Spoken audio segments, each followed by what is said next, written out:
Saya bayangkan begitu saja itu ada ruang di situ, rapatlah mereka untuk mengukur 3 hal. Pertama elektabilitas Anies, kedua elektabilitas Ganjar, dan ketiga minat investor asing, ungkapnya. Dari ketiga hal yang diukur itu, kata dia, membuat istana frustasi karena elektabilitas Anies terus meningkat. Anies selama ini tak lebih sebagai yatim politik yang tak pernah henti dibuli, tidak hanya oleh berbagai aktor politik DKI, akan tetapi juga bahkan dijadikan target oleh lingkaran politik tingkat tinggi nasional yang tak pernah berhenti.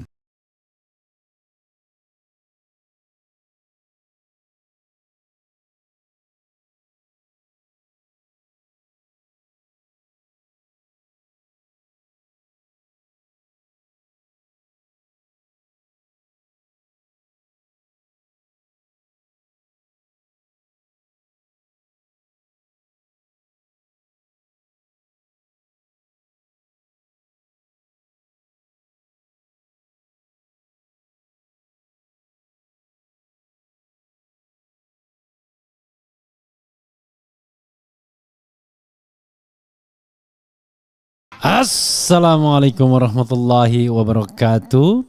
Sobat RH sekalian, jumpa lagi kita di channel yang keren ini. Keren cadas ya. Sobat semuanya, kita bahas soal yang ini menarik ya, yaitu soal yang terkait yang juga saya dengar ya, yaitu wah, ini istana panik kasak kusuk. Elektabilitas Anies makin melejit.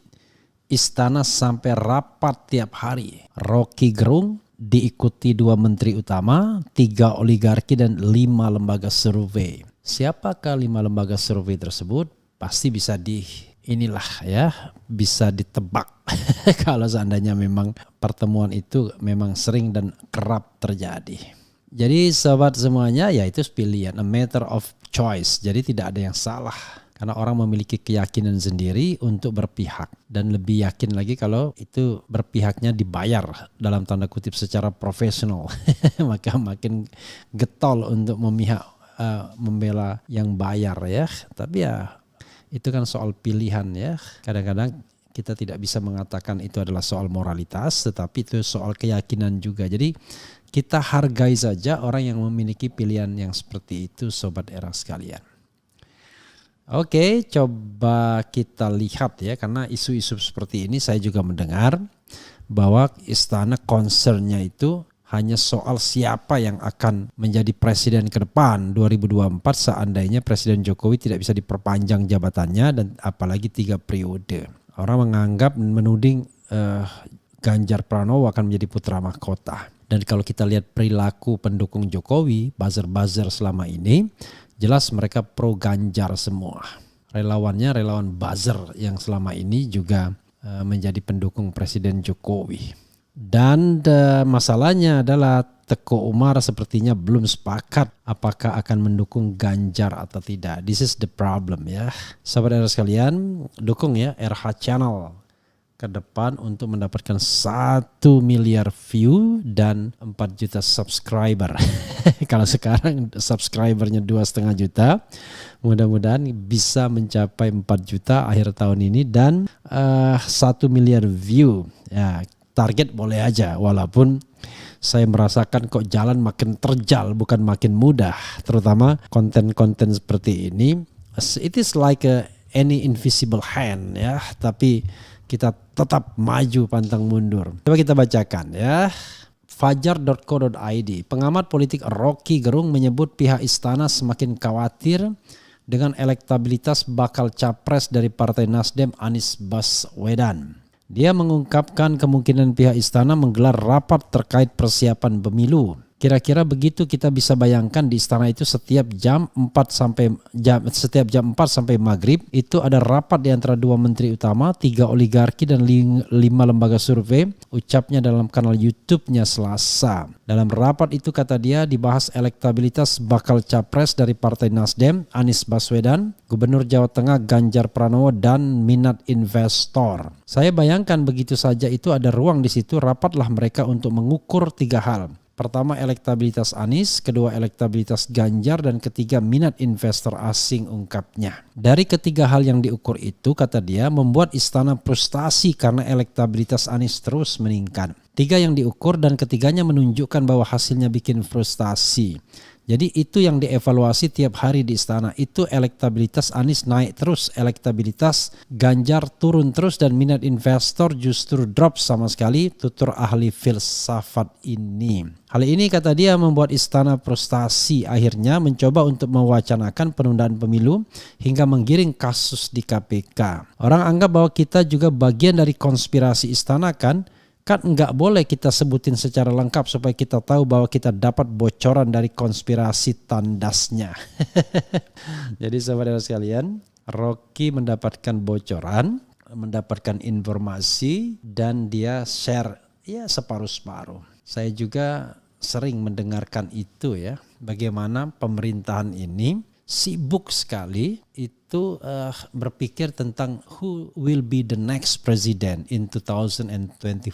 Sehingga lupa mereka bahwa mereka harus meninggalkan legacy yang baik pada sisa akhir pemerintahan. Yang dipikirkan siapa yang akan menjadi presiden, apakah orang kita, putra mahkota kita atau tidak. Ini menurut saya rezim yang paling sibuk untuk mempersiapkan putra mahkotanya. Ini tidak terjadi, sobat era sekalian, di pemerintahan Presiden SBY, di mana SBY sama sekali sepertinya tidak turun setelah gagal Partai Demokrat untuk mengusung calon presiden sendiri. Jadi cenderung tidak menjadi bagian penting dari Pilpres 2014 dan 2019. Dan 2024 ini tentu SBY tidak ingin begitu lagi, makanya mereka ngotot menyorongkan atau mendorong AHY untuk berpasangan dengan Anies Baswedan. Seperti itu tampaknya. Walaupun tentu di permukaan ya bahasanya tidak demikian, tapi terlihat ya. Nah, sementara istana sekarang panik, kira-kira siapa putra mahkota mereka. Sebenarnya lembaga-lembaga survei sudah menunjuk putra mahkota mereka adalah Ganjar Pranowo. Lembaga-lembaga survei mainstream, saya tidak tahu apakah mereka juga yang diundang ke istana, itu selalu menempatkan Ganjar sebagai nomor 1 di survei. Nah, kemarin ada survei yang nomor 1-nya Anies Baswedan, baru pertama kali saya lihat. Kemudian ada juga survei yang nomor 1-nya adalah Prabowo. Jadi biar adil, mudah-mudahan surveinya itu sekalian nggak dipercaya semua atau dipercaya semua. Jadi netral akhirnya dia, resultantenya 0. Survei tersebut artinya mau ada survei mau kagak, rakyat nggak peduli, mereka memilih sesuai dengan keyakinan mereka masing-masing, dan mantra lembaga survei itu tidak sakti lagi, resultantenya 0. Kenapa? Ya tadi, kadang-kadang lembaga survei tidak bertindak netral. Mereka menjadi bagian dari konspirasi untuk mengangkat calon tertentu, dan bahkan kadang-kadang sebagian dari mereka ya maybe ya itu membuat sebuah survei yang abal-abal. Sahabat semuanya, kita tidak menunjuk secara spesifik lembaga surveinya, tapi kalau Rizal Ramli mengatakan survei polling RP ya, lembaga survei ya, di polling RP. Itu saja sobat era sekalian, kita akan bahas isu-isu menarik lainnya. Mumpung saya masih semangat ya. Wassalamualaikum warahmatullahi wabarakatuh. Ciao.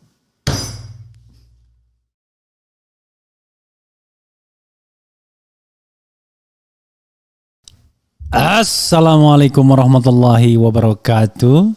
Sobat RH sekalian, jumpa lagi kita di channel yang keren ini. Keren cadas ya. Kali ini kita masih lanjutkan soal Anies Rashid Baswedan ya. Tetapi singkatannya tidak mau ARB tapi ABW. Abau. Jadi sahabat era sekalian, ini ada berita menarik ya dari suaranasional.com. Ngeri, guru besar Universitas Syah Kuala Aceh _2, oligarki ingin lenyapkan Anies di Pilpres 2024 ya. Saya pun punya keyakinan yang sama ya. Jadi oligarki ini adalah orang yang berkuasa hari ini. Orang yang berkuasa hari ini pastinya ingin sistemnya ya seperti hari ini juga. Jadi mereka tidak ingin ada perubahan rezim, perubahan orang itu adalah keharusan konstitusional karena Presiden Jokowi tidak boleh lagi mencalonkan diri baik sebagai presiden maupun sebagai wakil presiden. Itu menurut saya, Prof. Jimli Asidiki, Prof. Denny Indrayana ya, kalau soal jabatan wakil presiden. Karena ketentuan konstitusional lainnya kan mengatakan jika presiden mangkat, berhenti ya, atau diberhentikan, maka dia digantikan oleh wakil presiden. Padahal wakil presidennya sudah menjabat 2 periode. Jadi hal seperti itu yang harus dipertimbangkan kalau kita ingin mencalonkan Jokowi sebagai calon wakil presiden. Itu secara konstitusi atau secara hukumnya atau dasar konstitusionalnya. Tapi secara etika masa sih Presiden Jokowi mau dicalonkan sebagai wakil presiden sekadar hanya untuk melanjutkan kelanjutan rezim. Makanya dalam berbagai kesempatan saya mengatakan yang terbaik bagi Presiden Jokowi adalah mendukung terlaksananya pemilu yang jujur dan adil. And then bisa the first time ya dalam sejarah Republik ini Presiden Jokowi mewujudkan sebuah pemilu yang jujur dan adil tersebut. Itu jauh lebih penting ketimbang dia ngotot untuk mendukung salah satu pasangan calon. Ya, baik menang maupun kalah, dia akan dicatat sebagai presiden yang tidak meletakkan demokrasi, tapi presiden yang justru mempelopori demokrasi yang acak adul. Kira-kira begitu ya. Nah, saya juga termasuk meyakini ya bahwa memang Anies berupaya disingkirkan dari kontestasi 2024. Makanya saya berucap syukur ketika Nasdem mau mencalonkan Anies Baswedan. Kenapa?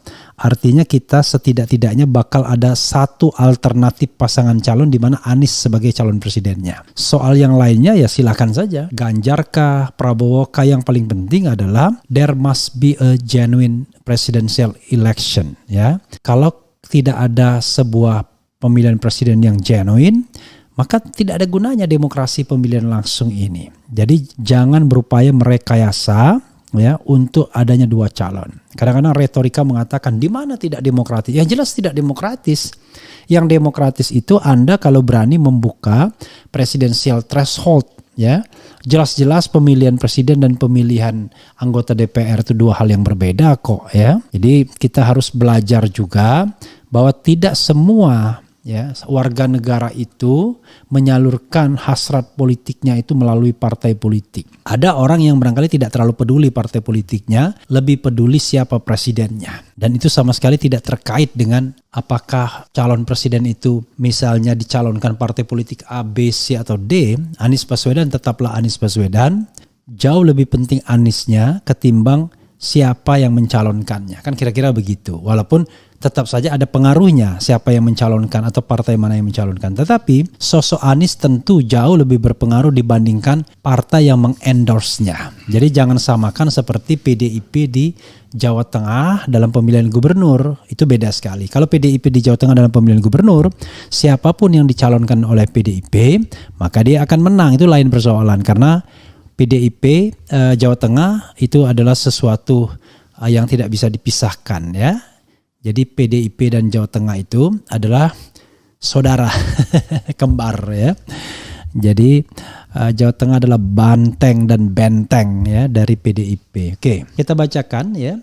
Ada sebagian oligarki yang ingin melenyapkan Anies Baswedan di Pilpres 2024 dengan cara kriminalisasi kasus Formula E. Tak cukup dengan kompetisi politik, ada sebagian oligarki juga yang terlibat jauh yang menginginkan Anies dienyahkan dari gelanggang perebutan Indonesia 1 pada Pilpres 2024. Kata Guru Besar Universitas Syekh Kuala Aceh, Profesor Ahmad Humam Hamid dalam artikel berjudul Anies Paloh Wali Politik dan So What ya. Luar biasa ya, saya kenal nih Humam Hamid ya. Sekarang itu sudah tua karena saya bertemunya kira-kira 20 tahun yang lalu ya. Tak cukup dengan tidak, iyalah the last time saya kira-kira setelah habis tsunami itu ya, bahkan sebelum tsunami ya, setelah tsunami ketemunya. Jadi kalau ketemunya 2005 saja, maka kira-kira sudah 15 atau 17 tahun yang lalu ya. Oke. Tak cukup dengan kompetisi politik, ada sebagian oligarki yang terlibat jauh yang menginginkan Anies dienyahkan dari gelanggang perebutan Indonesia 1 pada Pilpres 2024. Kata Guru Besar Universitas Syekh Kuala Aceh, Profesor Ahmad Humam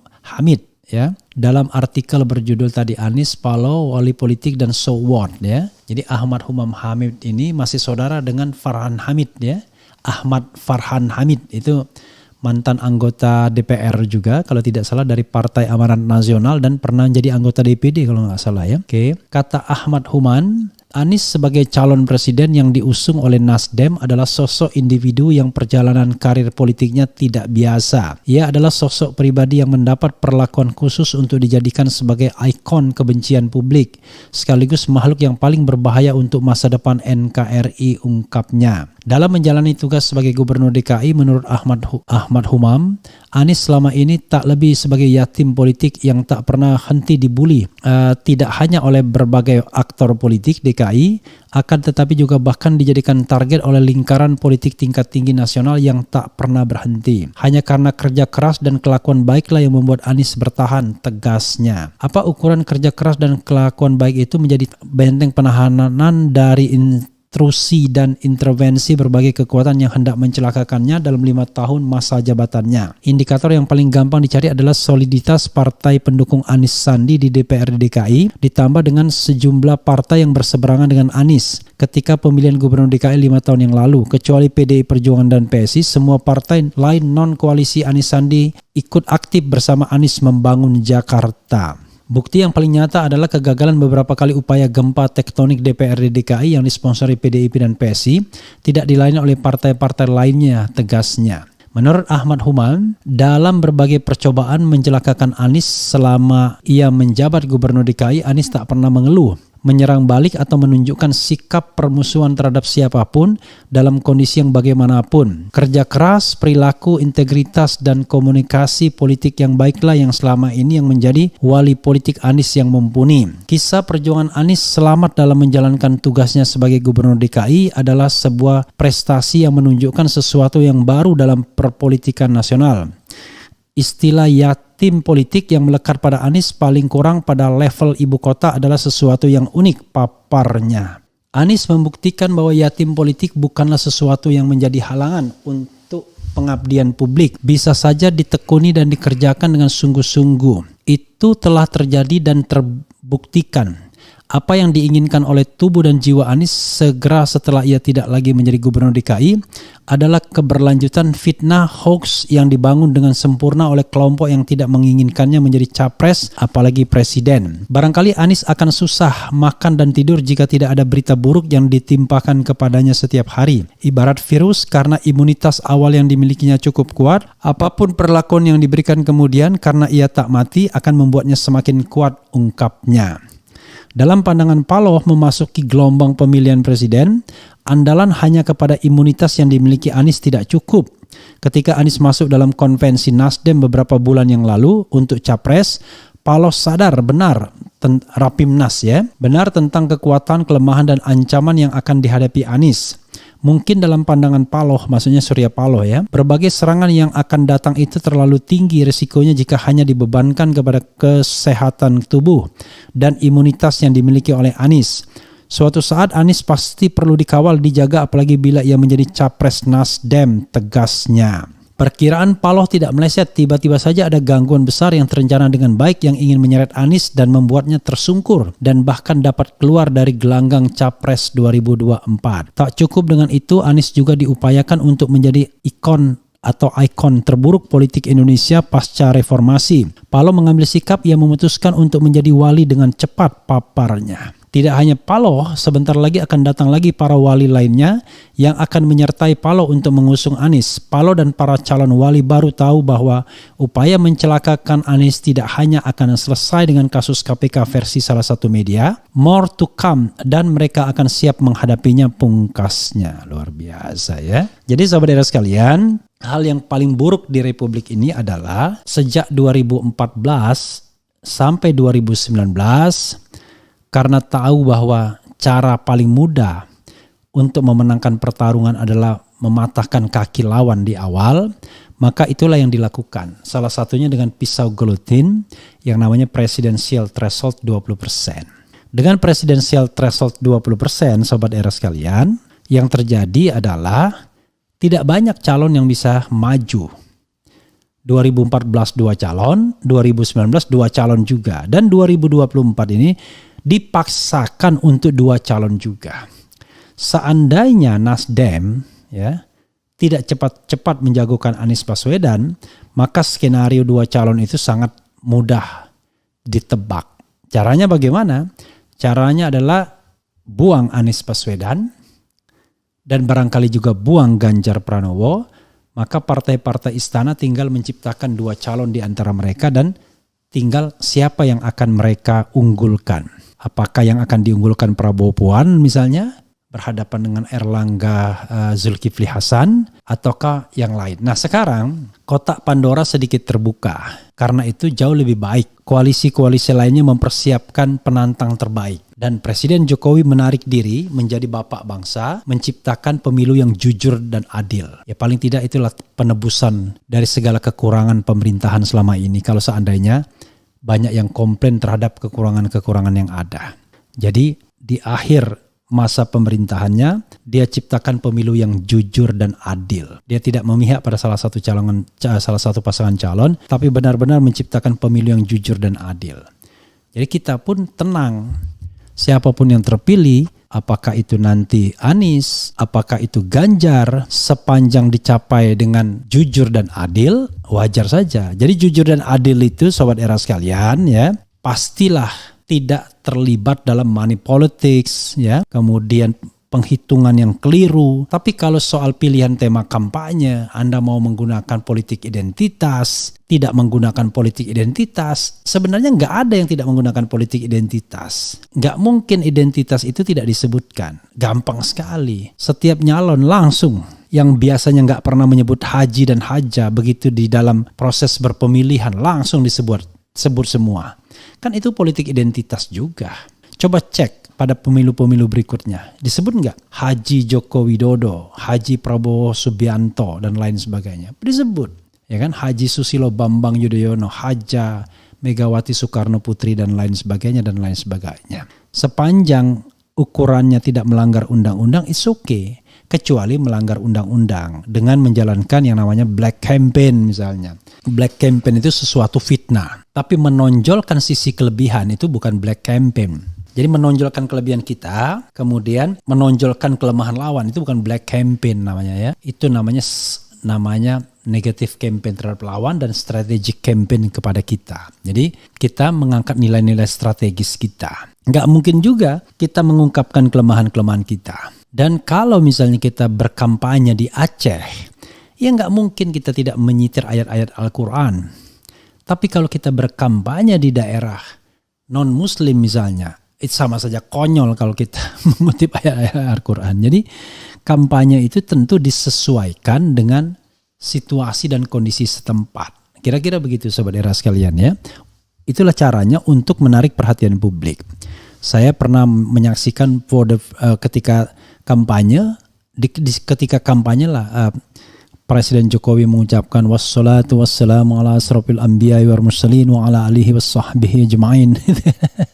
Sebelumnya gak pernah ya. Gitu.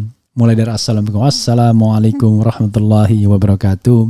Jadi hal-hal seperti ini hal yang wajar saja sobat era sekalian ya. Yang paling penting adalah jadikanlah proses ini peaceful. Jadi peaceful election.